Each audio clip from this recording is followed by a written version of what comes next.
coming on to the KPIs that we are supposed to, SecOps teams need to track.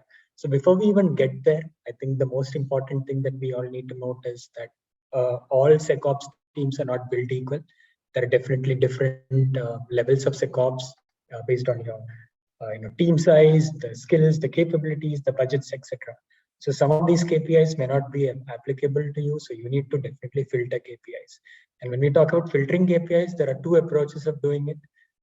When you start at the start of a KPI operation, what you can do is you can start with a broad range of KPIs in case your SecOps team has the bandwidth to actually go through each of them and tracking each of them and ensuring that you have actionable reports which are prepared. And then as you go along, you sort of filter those KPIs and then you narrow it down to about whatever number that it is that is relevant for your SecOps operations and efficiency, and also in terms of ensuring the security of your business.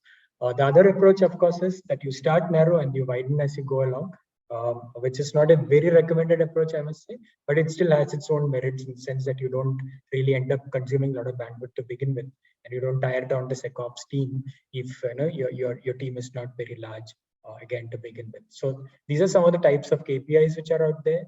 But more importantly, these are also factors that you need to consider when you're going in and setting up a KPI program, because let's face it, without KPIs, there's no way that you can figure out the efficiency and quality of response for that matter when you are faced with a situation or an event. And we all need to prepare, no two ways about that either. But yes, there is a lot of talk about it being actionable, but even before we reach into the actionable state, we need to make sure that we've tried a few KPIs and that all the KPIs that we are tracking are perfectly aligned to the kind of business we run and the threat envelope that surrounds our operations. These are very important factors. And again, as I said at the beginning, that we need to ensure that you don't tire down your SecOps teams with these KPIs. So we ensure that the operations are held or rather conducted in a very efficient manner.